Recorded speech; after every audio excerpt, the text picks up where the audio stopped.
TDP కూటమి అయితే తన మేనిఫెస్టోని అయితే రిలీజ్ చేసింది. తన మేనిఫెస్టోలో ఉన్న హైలైట్స్ చూసి జగన్మోహన్ రెడ్డి గారికి గుండెలో దడ స్టార్ట్ అయిందని చెప్పేసి మనకు వార్తలు వస్తున్నాయి. సో ఈ అంశాన్ని మనకు వివరించడానికి మనతో పాటు ఉన్నారు ప్రముఖ సీనియర్ జర్నలిస్ట్ డివిఎస్ గారు. నమస్కారం సార్. నమస్తే. సార్, ఇప్పుడు చూస్తున్నట్టయితే టీడీపీ కూటమి మేనిఫెస్టో అయితే రిలీజ్ అయింది.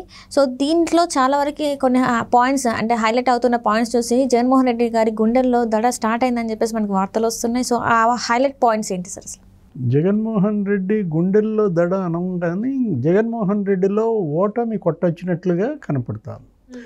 ఎందుకంటే ఇప్పుడు తెలుగుదేశం పార్టీ మినీ మేనిఫెస్టో ప్రకటించింది. ఎప్పుడు 4-5 నెలల క్రితమే మినీ మేనిఫెస్టో సూపర్ 6 అని వదిలారు. అసలు ఆ సూపర్ 6 అనేది అది ఒక పెద్ద సిక్సర్ అయిపోయింది. దాంతో పోటీగా జగన్మోహన్ రెడ్డి మనం ఏమనుకున్నామంటే డూపర్ డజన్ ఇస్తాడనుకున్నాం. తెలుగుదేశం సూపర్ 6 ఇస్తోంది కదా, నేనే కాదు అసలు మామూలుగా ప్రజలందరూ ఆలోచన ఎలా ఉంటుందంటే ఇంకెంత ఇస్తాడో, ఇంకెన్ని చేస్తాడో. వాళ్ళు సూపర్ 6 అంటున్నారు కాబట్టి మన జగన్మోహన్ రెడ్డి డూపర్ డజన్ ఇస్తాడనుకుంటే అది కాస్త హిట్ వికెట్ అయిపోయింది. ఆయన స్టిక్కులు ఆయనే కొట్టేసుకున్నాడు. ఏది ఆడకుండానే ఓడిపోయాడు అన్నమాట. ఇప్పుడు మేనిఫెస్టో అంటే అదొక విధాన పత్రం. ఏది గతంలో ఏం చేశాం, రేపు ఏం చేయబోతున్నాం అనే చెప్పేటటువంటి ఒక సిద్ధాంత పత్రం, ఒక దిశానిర్దేశం అన్నమాట. ఏది అటు పార్టీ శ్రేణులు లీడర్స్కి దిశానిర్దేశం చేయాలి, ఇటు బయట జనానికి చెప్పాలి ఏం చేయాలి అనేది. అలాంటి మేనిఫెస్టో జగన్మోహన్ రెడ్డి గాలి బుడగైపోయింది. కొత్త హామీలేమీ ప్రకటించలేదు. ఇవ్వకపోగా ఆయన ఏం చేశాడు, పింఛను కూడా, వృద్ధాప్య పింఛను, వితంతు పింఛను, ఇవన్నీ కూడా 3 ఏళ్ల పాటు ఇదే పింఛన్ ఇస్తా, మరో 3 ఏళ్ళు 3000 ఇస్తాను, 4వ ఏడాది ఒక 250 పెంచుతా, 5వ ఏడాది ఒక 250 పెంచుతా అన్నాడు. యువతల చంద్రబాబు సూపర్ 6లో ఏమంటున్నాడు, నెలకి 4000 పెన్షన్ ఇస్తా అన్నాడు. పాత 3 నెలల్లో మీరు కోల్పోయిన 1000 అదనంగా మొదటి నెలలోనే 7000 ఇచ్చేస్తా అంటున్నాడు. అంటే రేపు చంద్రబాబు ముఖ్యమంత్రి అయితే మొదటి నెలలోనే 7000 అన్నమాట. తర్వాత నెల నుంచి 4000. జగన్మోహన్ రెడ్డిదే మనం సీఎంగా చేసుకుంటే 3000 వస్తుంది. ఇప్పుడు మరి ఈ వృద్ధులు, ఈ ఒంటరి మహిళలు, ఈ వితంతువులు, ఈ దివ్యాంగులు, వీళ్ళందరూ మరి ఎటు మొగ్గుతారు? 4000 ఇచ్చే పార్టీ వైపు మొగ్గుతారా, 3000 ఇచ్చే పార్టీ వైపు మొగ్గుతారా?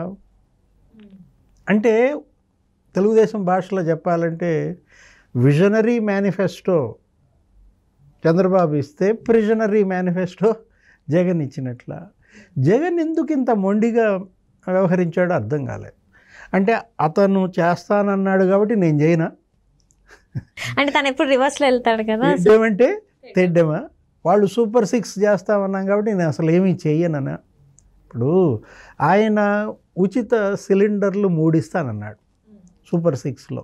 ఏది ప్రతి సంవత్సరానికి 3 ఉచిత సిలిండర్లు ఫ్రీ అన్నాడు.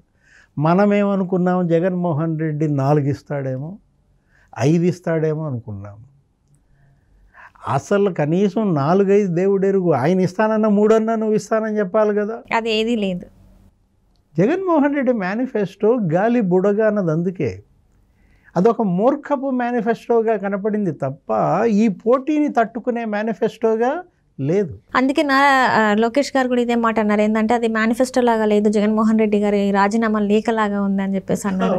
ఏది రాజీనామా లేఖలా ఉంది అంటే ఎటు ఓడిపోతున్నాను కాబట్టి ఇంక ఇచ్చేదేమీ లేదనా, ఇంకా కొత్త హామీలు ఏమీ చేయకూడదనా, లేదు గత హామీలే నేను విఫలం చెందాను కాబట్టి ఆ హామీలే నేను నెరవేర్చలేదు, ఇంకా కొత్త హామీలు నేను ఎక్కడ ఏడుస్తానన్నా, ఎలా చూడాలా? ప్రజల్లోకి ఆయన ఇచ్చిన సందేశం వైసీపీ మేనిఫెస్టో 4 రోజుల క్రితం జగన్మోహన్ రెడ్డి ఇస్తూ ఒక మూర్ఖంగా వెళ్ళినట్టుగా కనపడుతోంది, పోటీతత్వం వదిలేసినట్టుగా కనపడుతోంది. ఇప్పుడు ఆయన ఏమన్నారు జగన్మోహన్ రెడ్డి, ధనుంజయ్ 95% మనం చేసింది అదంటే ఆయన ఏదో అందించాడు ధనంజయ రెడ్డి ఏమని 99% చేశామను. 99% చేశామని జగన్మోహన్ రెడ్డి అంటే ఇప్పుడు నువ్వు ఇందాక అన్నావు రివర్స్ అని. ఆయన ఏది చెప్పినా రివర్స్లో అర్థం చేసుకోవాలి. జగన్ తత్వం జనానికి అర్థమైపోయింది. ఏది 99% ఎగ్గొట్టాడా అంటే 1% చేశాడా? ఇప్పుడు ఒకవేళ నిజంగా జగన్మోహన్ రెడ్డి చెప్పినట్టు 99% అమలు చేస్తే మరి మద్య నిషేధం, సిపిఎస్ రద్దు, పేదలకి 25 లక్షల ఇళ్ళు, 42 ఇరిగేషన్ ప్రాజెక్టుల పూర్తి, ఇవన్నీ 1%ఏనా? ఇప్పుడు నేను చెప్పిన లిస్ట్ అంతా ఇంకా ఇలాంటి చాటభారతం బోల్డ్ ఉంది. అది 1% కిందకు వస్తాయా, 99% కిందకు వస్తాయా? ఇలా జగన్మోహన్ రెడ్డి అతను ఏంటంటే ఇవాళ విశ్వసనీయత కోల్పోయాడు, క్రెడిబిలిటీ క్రైసిస్లో పడ్డాడన్నది అందుకే.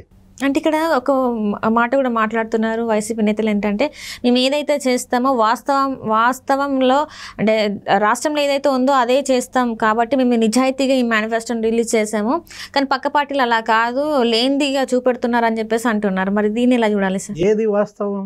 మీరు నిజంగా వాస్తవంలో జీవిస్తే, మీరు నిజంగా వాస్తవమే మాట్లాడితే అసలు ఇప్పుడు పోటీయే చేయకూడదుగా, ఓట్లు అడగకూడదు కదా. మద్య నిషేధం చేస్తేనే మళ్ళా 2024లో మీ దగ్గరికి ఓట్ల కోసం వస్తానన్నాడు. మరి ఏది అసలు ఆ మద్యం గురించి ఈ మేనిఫెస్టోలో ఉందా? అసలు మద్యం అనే పదమే. అండ్ ప్రత్యేక హోదా గురించి కూడా మాట్లాడారు కదా సార్, మరి అది కూడా లేదు, రాజధాని గురించి కూడా లేదు. మరి ఇదంతా మరి అడుగుతారంటారా ప్రజలు? మరి ఏది మనం అడిగేది కాదుగా, వాళ్ళ చెల్లె అడుగుతుంది కదా. కేంద్రం మెడలు ఉంచుతానన్నావు, ప్రత్యేక హోదా తెస్తానన్నావు, నీ మెడలు ఎందుకు వంగాయి?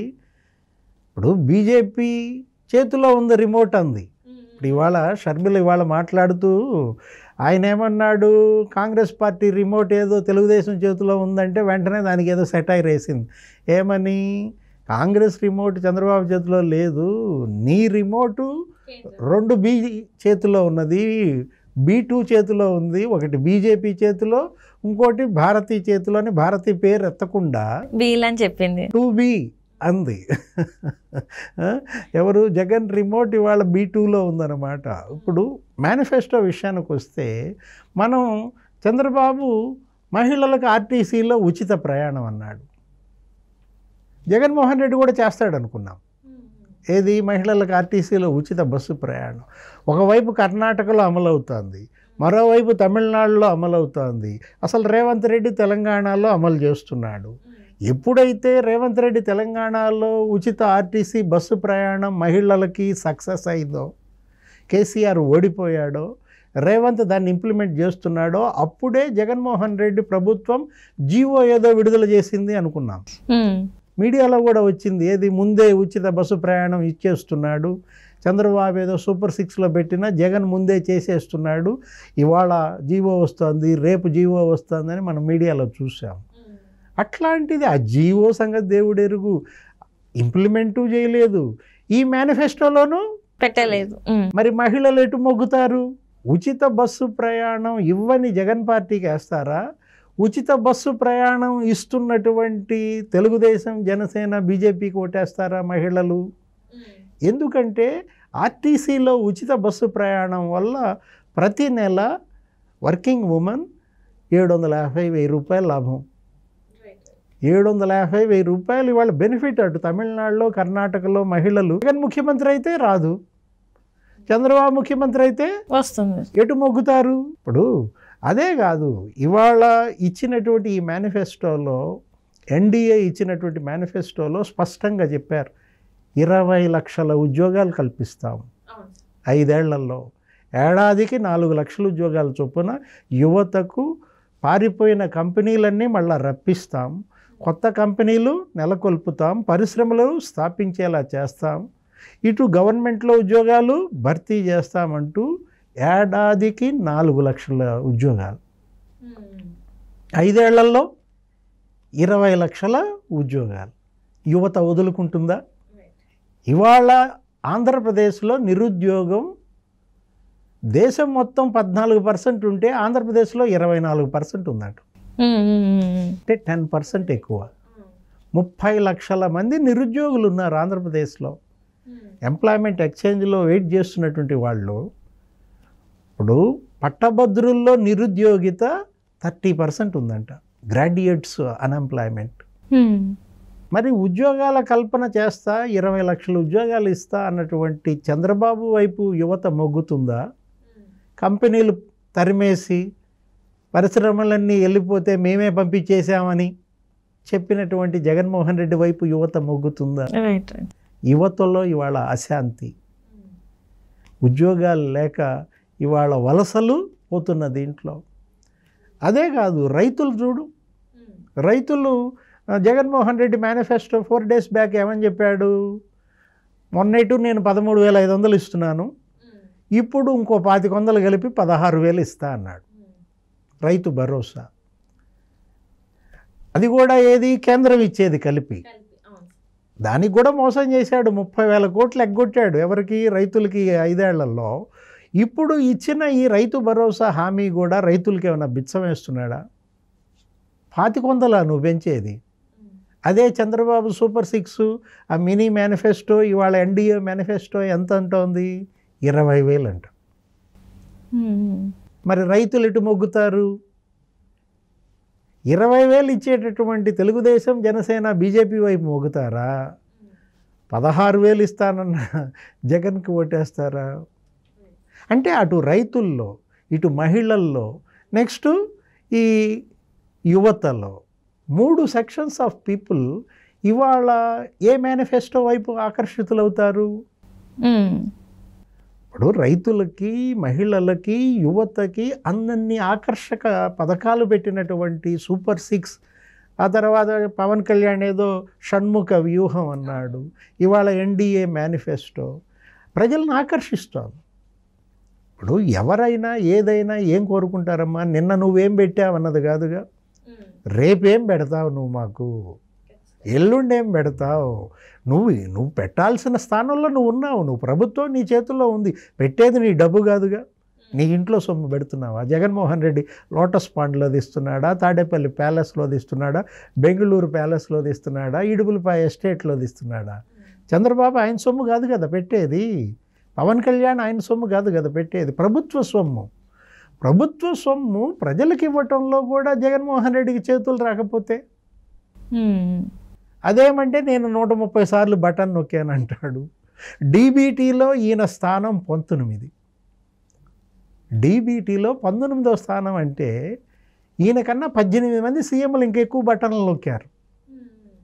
దేశంలో 18 సీఎంలు ఈయన కన్నా ఎక్కువ బటన్లు నొక్కారు. ఈయనేదో నేను బటన్ నొక్కా అంటాడు. 130 స్కీములు రద్దు చేశాడు అని తెలుగుదేశం చెప్తాను. 130 బటన్లు నొక్కానని ఇతను అంటాడు. ఇవాళ జగన్మోహన్ రెడ్డి మొండిగా వెళ్ళాడు, మూర్ఖంగా ఒక మేనిఫెస్టో రిలీజ్ చేశాడు. ఏది ఇవాళ అది ఎందుకు పనికిరాని మేనిఫెస్టో అనేది వాళ్ళ ప్రజల కళ్ళ ముందు ఉంటుంది. అటు రైతులకు కానీ, ఇటు యువత కానీ, అటు మహిళలకు కానీ ఒక్క సెక్షన్ ఆఫ్ పీపుల్ను కూడా ఆకర్షించేలా, అడ్రస్ చేసేలా వైసీపీ మేనిఫెస్టో లేదన్నమాట. ఈరోజు చంద్రబాబు ఎన్డీఏ మేనిఫెస్టో ఇస్తూ ఏమంటున్నాడు? 100 రోజుల్లో గంజాయి అణిచేస్తాను, 100 రోజుల్లో డ్రగ్స్ అనేది అణిచేస్తా అంటున్నాడు. ఇవాళ గంజాయి, డ్రగ్స్ అనేది ఆంధ్రప్రదేశ్లో పెనుభూతంగా మారింది.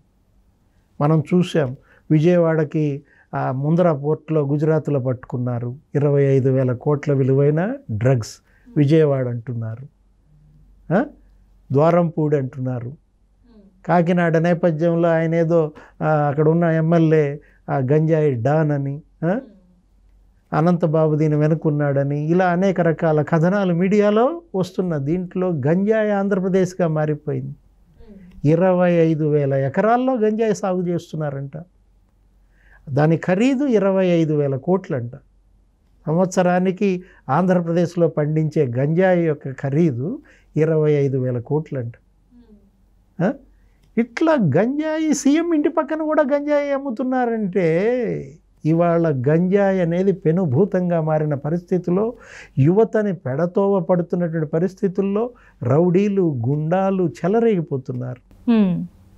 అలాంటి స్థితిలో నేను శాంతి భద్రతలు నెలకొల్పుతాను, గంజాయిని 100 రోజుల్లో అణిచేస్తా ఉక్కు పాదంతో అంటున్నాడు మాజీ ముఖ్యమంత్రి చంద్రబాబు. అసలు గంజాయి గురించి, డ్రగ్స్ గురించి ఆయన మేనిఫెస్టోలో అసలు లేనే. అంటే చిన్న చిన్నవి కూడా ఈసారి ఇలాంటివి కూడా తను మార్చడం కానీ, మహిళల గురించే కావచ్చు, పిల్లల గురించే కావచ్చు, స్టూడెంట్స్ గురించే కావచ్చు, అండ్ అసలు వృద్ధుల గురించి ఇలాంటిది అసలు చిన్న చిన్నవి కూడా పెట్టకపోవడంతో ప్రజలు ఇప్పుడు ఇంకా ఈ మేనిఫెస్టోని చూసి ప్రజలలో వాళ్ళ సొంత నేతలు ఎవరైతే ఉన్నారో వాళ్ళు కూడా డీలా పడిపోయిన పరిస్థితి. అదేమంటే భగవద్గీత అంటాడు, ఖురాన్ అంటాడు, బైబిల్ అంటాడు. జగన్మోహన్ రెడ్డి తన మేనిఫెస్టోని భగవద్గీత అంటే హిందూ సమాజానికి కోపం రాకపోయినా ఖురాన్తో పోల్చినందుకు ఆయన మేనిఫెస్టోని ముస్లిం సమాజం తిరగబడాలి. బైబిల్తో పోల్చినందుకు జగన్మోహన్ రెడ్డి ఆయన మేనిఫెస్టోని క్రిస్టియన్ సమాజం తిరగబడాలి. అవి పవిత్ర మత గ్రంథాలు, ఇది చెత్తబుట్టలో వేసే మేనిఫెస్టో. ఏది మేనిఫెస్టోకి పవిత్ర మత గ్రంథాలకి పోల్చడం అనేది బ్లండర్. ఎందుకు ఎవరు రియాక్ట్ అవ్వట్లేదు అంటారు సార్? మరి భగవద్గీతతో, ఖురాన్తో, బైబిల్తో పోల్చినందుకు ఇవాళ జగన్మోహన్ రెడ్డిని హిందూ, ముస్లిం, క్రైస్తవ సమాజం క్షమించకూడదన్నమాట. ఎందుకంటే ఆయన ఏమి అమలు చేయలేదు. పోనీ నువ్వేమన్నా బైబిల్ అని, ఖురాన్ అని దాన్ని ఏమన్నా అమలు చేస్తే, ప్రత్యేక హోదా చేస్తే, మద్య నిషేధం చేస్తే, సిపిఎస్ రద్దు చేస్తే, రైతులకు ఇవ్వాల్సినవన్నీ ఇస్తే, యువతకు ఉద్యోగాలు కల్పిస్తే, మహిళలకి చేయాల్సిన అన్నీ చేసి ఉన్నట్లయితే మనం ఒకవేళ అన్నాడన్నా అర్థం ఉంది. ఎవరన్నా దేశంలో ఏ ముఖ్యమంత్రి అయినా, ఏ ప్రధానమంత్రి అయినా, అనేక రాజకీయ పార్టీల అధ్యక్షులు ఉన్నారు, వాళ్ళందరూ అంటున్నారు ఆ భగవద్గీత, ఖురాన్, బైబిల్ అని. చెత్తబుట్టలో వేసే మేనిఫెస్టోకి వాటితో పోలికేంటమ్మా? ఇవాళ ప్రజల ముందు చర్చనీయాంశం, డిబేట్. ఈ 13 రోజుల్లో అటు Telugu Desam, BJP, Janasena manifesto, super 6, shut సూత్రం, ఏది మంచిది? ఇటు జగన్మోహన్ రెడ్డి మేనిఫెస్టో, ఆయన పింఛన్ 4000, ఈయన పింఛను 3000. ఆయన 20 లక్షల ఉద్యోగాలు, ఈయన నిరుద్యోగం 24%. ఆయన రైతులకు 20,000